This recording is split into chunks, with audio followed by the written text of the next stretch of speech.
이런 말을 시작하기 했다는 거예요. 내 아들아, 뭔가 이제 주제가 바뀌어요. 내 아들아. 여러분이 읽으면서 이렇게 느꼈는지 모르겠지만 이 내용은 한마디로 다른 사람의 보증 서지 말라는 거예요. 보증을 서지 말라는 겁니다.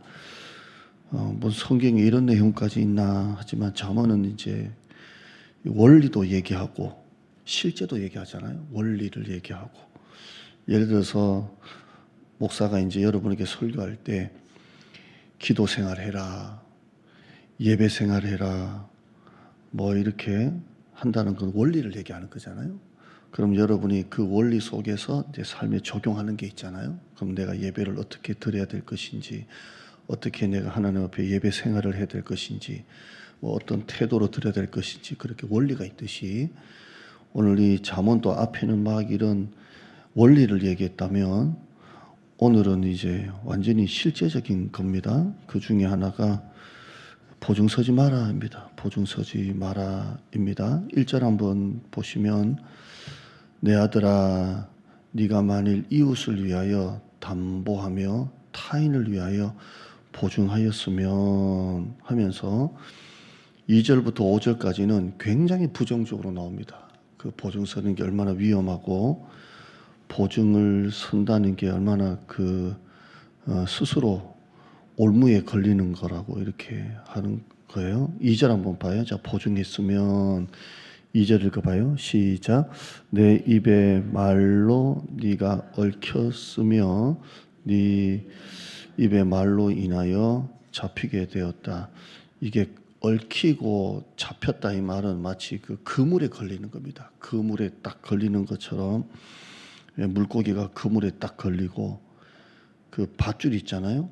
이런 미끼 덫에 딱 걸리는 것처럼 네가 만약에 보증을 선다라고 네가 말을 딱 하면 그 입의 말로 인해서 네가 그 물고기가 그물에 딱 잡히는 것처럼 밧줄에 딱 걸리는 것처럼 그렇게 된다는 거예요.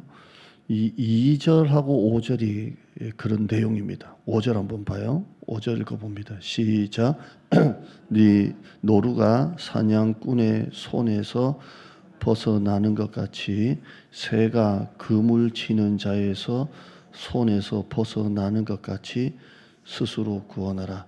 좀 전에 얽히고 잡힌다 그랬잖아요. 2절에 그게 마치 노루가 사냥꾼의 그 그물에 그 밧줄에 탁 묶이는 것처럼 새가 마치 그물에 탁 걸리는 것처럼 그걸 말하는 거예요. 그래서 빨리 거기서 나오라는 거예요. 빨리 나와라. 그 보증이 그만큼 위험하다는 것을 말하는 겁니다. 사실 구약에도 보증을 서가지고 이제 빚을 못 갚잖아요. 그러면 자식도 종으로 팔려가기도 하고 또 재산을 다 잃기도 하고 또 그렇게 돼요. 저도 이제 제 주위나 목회 현장을 보면 뭐 빚 보증도 있고요. 신원 보증도 있더라고요. 신원 보증이 더 무섭다고 하는데 그거 서서 평생 모았던 재산을 다 싹 날리는 것도 이렇게 봅니다. 보증이 굉장히 위험한 것을 말합니다. 다른 성경 한번 볼까요? 한번 화면 한번 보죠. 다른 성경은 뭐라고 되어 있는지 읽어볼까요? 시작. 타인을 위하여 보증이 되는 자는 손해를 당하여도 보증이 되기를 싫어하는 자는 평안하니라. 이게 잠언이거든요. 보면 타인을 다른 사람에서 보증 서는 자는 손해를 당하고요. 재산을 다 날리고 잃고요. 난 보증 안 서. 보증되기를 싫어하는 자는 보증 선 게 없으니까 그 때문에 뭐 이렇게 어려움이 없으니까 평안하다는 거예요. 보증되기를 싫어하는 자는 평안하니라 되어 있고요. 그 다음 볼까요? 17장 보면 그 다음에 17장 안 넘어가요? 화면 안 넘어가요? 자, 17장, 18장 하나밖에 없어요? 목사님 내가 4개 줬잖아요. 뭐예요? 안 넘어가요. 시작. 지혜 없는 자는 남의 손을 잡고 그의 이웃 앞에서 지혜 없는 자가 그 이웃 앞에서 보증이 되는 거예요. 내가 보증할게. 그 입의 말로 인해서. 그게 지혜 있는 자가 아니고 지혜 없는 자가 그렇다고 이렇게 굉장히 부정적이죠. 20장 봐요. 20장 시작. 타인을 위하여 보증선 자의 옷을 취하라. 외인들을 위하여 보증을 선 자는 그의 몸을, 그러니까 보증 서면 종으로 팔려가고 자식도 팔려가고 그렇게 되거든요. 자기도 마찬가지고요. 그 다음 봐요. 시작. 너는 사람과 더불어 손을 잡지 말며 남의 빚에 보증을 서지 마라, 이렇게 되어 있습니다. 이게 굉장히 부정적이죠. 다 보증에 대해서 아주 부정적으로 말합니다. 3절 한번 봐요. 오늘 본문 3절. 다시 화면 봐요. 3절 시작. 내 아들아, 네가 네 이웃의 손에 빠졌은즉, 보증을 서서 빠졌은즉 이같이 하라. 너는 곧 가서 겸손히 네 이웃에게 간구하여 스스로 구원하되. 이 의미를 보면 두 가지가 있더라고요. 빠지기 전에, 보증 서기 전에 이웃에게 나는 너한테 설 수 없어 라고 하면서 겸손하게 그렇게 내가 설 수 없는 이유를 얘기를 해서 보증을 안 서는 것과, 만약에 보증을 섰으면 빨리 가서 그 보증선 이제 그 대상자에게 빨리 빚을 갚아. 이것 때문에 이렇게 하면서 그렇게 빨리 나오라는 그런 내용입니다. 그러니까 보증 서기 전에도 있고요. 보증 서고 난 다음에 이렇게 있습니다. 그래서 여기는 지금 빠졌은즉 너는 곧 가서 겸손인 이웃에게 간구하여 스스로 구원해라. 빨리 그 보증을 빚을 갚게 하든지 하네. 그렇게 하라, 이런 내용입니다. 자, 이렇게 여러분 여기까지만 보면 굉장히 좀 이렇게 매정하잖아요. 저도 이 설교 준비를 하면서 굉장히 좀 힘들었어요. 왜냐하면 여러분 주위에 정말 내가 사랑하고 좋아하고 좋은 관계였고, 또 여러분의 가족 중에 있잖아요. 누나들, 형들, 동생들, 뭐 부모님까지. 그걸 매정하게 어떻게 다 끊는다는 게 쉬워요, 어려워요? 굉장히 어렵습니다. 굉장히 어려운 문제고, 이렇게 매정할까, 이렇게 나오는데요. 잠언 17장 말씀 한번 보면, 화면 한번 볼까요? 한번 읽어봐요. 시작. 친구는 사랑이 끊어지지 아니하고 형제는 위급한 때를 위하여 낳느니라. 자, 이 위급한 때가 뭐 여러 가지가 있겠지만 갑자기 경제적으로 굉장히 어려울 때도 있잖아요. 그 형제 중에. 그래서 이렇게 좀 도와달라고 할 때가 있습니다. 예수님은 네 이웃을 네 몸과 같이 사랑하라 그랬고요. 그렇게 하고 있습니다. 저희 가족은 뭐 그런 일이 없습니다. 저희 누님 둘이지만 뭐 이렇게 잘 이렇게 하는데요. 저한테는 뭐 누님이 뭐 돈 빌려달라 할 수가 없고, 나한테 전화했다가는 우리 교회 헌금 보내라고 막 오히려 내가 막 닥달할 판이니까, 누님들끼리 이제 서로 이제 뭐 좀 빌려달라, 좀 도와달라고 좀 했던 게 있는가 봐요. 그런데 그 때문에 좀 한동안 또 마음이 좀 상했다가 뭐 다시 뭐 좋아졌다가 뭐 이러는데요. 지금은 다 옛날 얘기지만 참 어려운 문제입니다. 위급한 때를 위해서 형제가 낳고 되어 있는데요. 이게 왜 성경을 자꾸 이렇게 하냐면 돈을 얘기하는 게 아니고요. 사람을 얘기하는 겁니다. 사람. 지금 이 말이 보증 서지 말라, 이 말은 돈 문제를 얘기하는 게 아니라, 여러분 한번 봐요. 이 돈의 힘이라는 게 없던 인맥도 만드는 게 돈이고요. 그러죠. 돈 있으면 없던 인맥도 만들어내는 거고, 돈 때문에 좋은 관계도 깨지는 게 돈이에요. 그게 돈의 양면성입니다.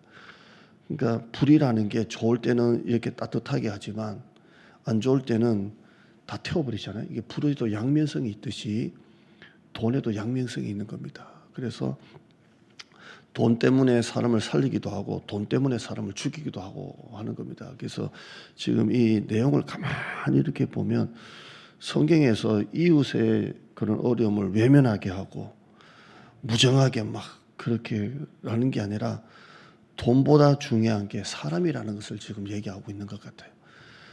돈으로 인해서 좋은 관계가 깨지고 돈으로 인해서 나도 무너지고 그 사람도 무너지는 그런 게 아니라, 정으로 보증을 서고 안 서고를 말하는 게 아니라 사람을 말하는 것 같아요. 사람을 잃지 말라는 그런 의미지 않을까 그렇게 생각이 합니다. 돈으로 사람을 죽이고 살리는 게 아니라 오히려 사람을 죽이고 살리는 게 다른 게 있다는 겁니다.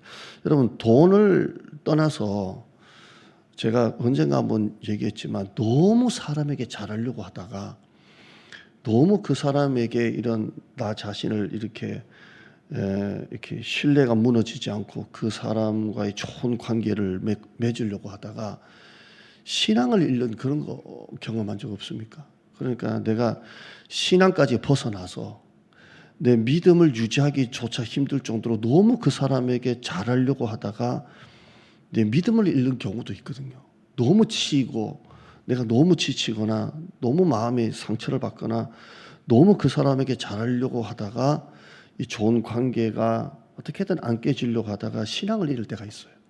마찬가지로 이 돈도 마찬가지예요. 그 사람이 부탁했을 때 아닌 줄 알면서도 그렇게 했다가 오히려 돈을 잃는 게 아니라 사람을 잃는 경우가 많거든요.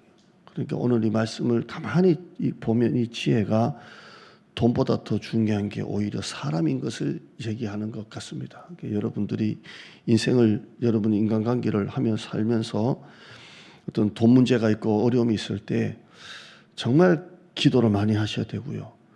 이걸 매정하게 무조건 끊으라는 것보다 형제는 위급한 때를 낫다고 했는데 오히려 이 돈으로 인해서 내가 이 사람을 살리는 것인지 오히려 돈 때문에 인해서 오히려 이 사람을 죽이는 것인지 정말 기도하면서 하나님의 지혜를 구하는 여러분 되기를 바랍니다. 그래서 돈보다 더 중요한 것이 있음을 여러분이 알기를 바랍니다. 기도해요.